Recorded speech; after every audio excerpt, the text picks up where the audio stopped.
Elias stood in the center of the Senate chamber with a face so empty it looked like someone had reached inside and turned off everything that made him warm.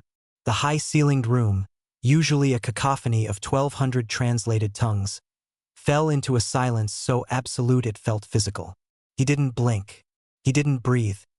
He simply stared at the hologram of the Vorak High Arbiter, waiting for a ghost to reappear in his eyes, which meant the readings were wrong. If the humans were as soft as we believed, the man standing before the Zenith Assembly should have been weeping. I'm Kalen, and I've watched Elias for 3 years, but in this moment, I realized I'd never actually seen him at all. Are we certain we want to see what happens when the peace seekers stop asking? Join us as we uncover the true cost of human restraint.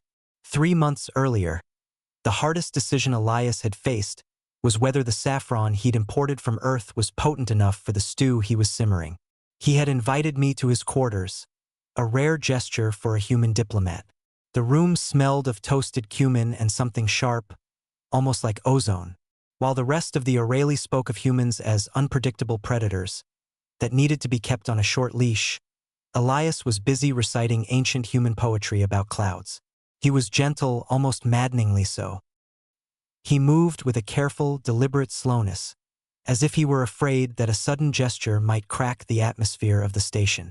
I watched him drape a heavy thermal blanket over my shoulders as we sat by the viewport to watch the gas giant below us churn. It was soft, worn thin in places, and smelled like home, or what he told me home felt like. "Why do you learn our customs so perfectly, Elias?" I asked. "The Vorak mock you for it.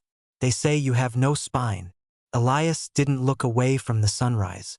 "It's easier to be kind, Kalen. It takes so much less energy than the alternative." The alternative seemed impossible.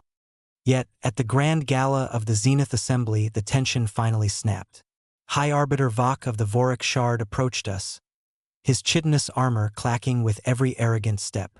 He looked at Elias, who was currently explaining the intricacies of a human toast to a group of confused diplomats.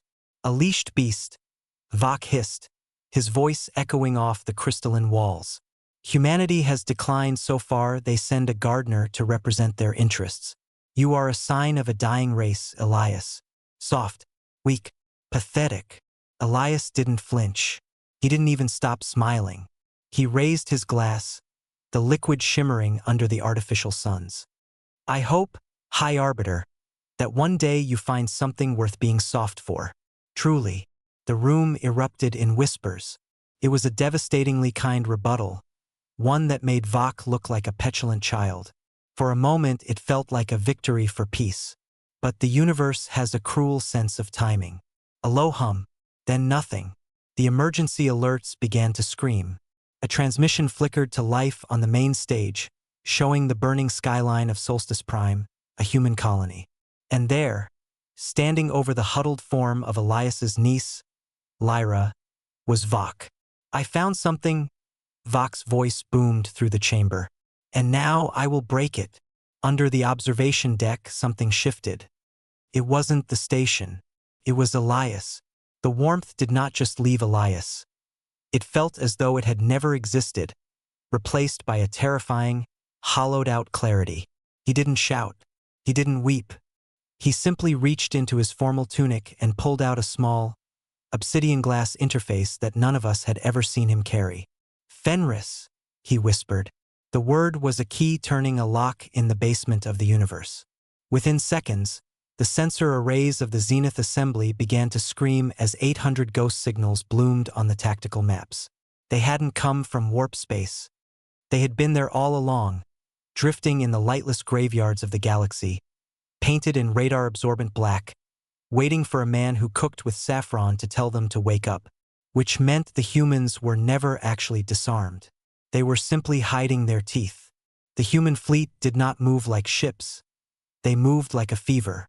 They utilized microjumps so precise they appeared inside the Vorak's defensive envelopes, appearing and disappearing in the blink of a sensor sweep. It was a display of impossible mathematics. While the Vorak scrambled to find a target, the black ships were already methodically dismantling their planetary shields, not with fire, but with surgical precision. I watched the High Arbiter's face on the screen. Vok's chitinous pride turned to a pale, trembling gray. You wouldn't, the alien stammered. The fallout, the solar instability. I gave you peace, Elias said, his voice flat and terrifyingly steady. You should have taken it. The human ships reached the Vorak home system and deployed gravity pulses that didn't target the ships or the cities. They targeted the three suns. Under the pressure of the pulses, the stars began to convulse, their coronas bowing toward the fleet in a silent, agonizing dance. It was a demonstration of a power so absolute it made the Vorak's military spine shatter instantly. Elias wasn't just winning a war. He was showing them that he could extinguish their very light and was only choosing not to. The surrender came in seconds. And now, in the Senate chamber, under the silence of 1,200 species, the outcome was revealed. The Vorak fleet went dark. Lyra was found alive, rescued by a human boarding party that moved through the Vorak flagship like a shadow. I found Elias an hour later in a storage closet behind the main hall. The lights were off. He was sitting on the floor, his knees pulled to his chest, shaking so violently his teeth were clicking together. He looked smaller than I had ever seen him. He wasn't celebrating a victory. He was grieving the man who had recited poetry and cared about the potency of saffron. I can't get it back, Kalen, he whispered into the dark. The discipline. Took me 40 years to build that wall. Now it's gone. I reached out and draped the thermal blanket over him. It was the same one from his quarters, brought by a staffer in the chaos. He clutched the fabric, his knuckles white against the wool, trying to find the warmth he had just sacrificed to save us all. The stars were still there, but the man who loved them was changed. Does true strength lie in the weapon, or in the hand that refuses to draw it until there is no other choice? We'll be here tomorrow with more chronicles from the edge of the deep.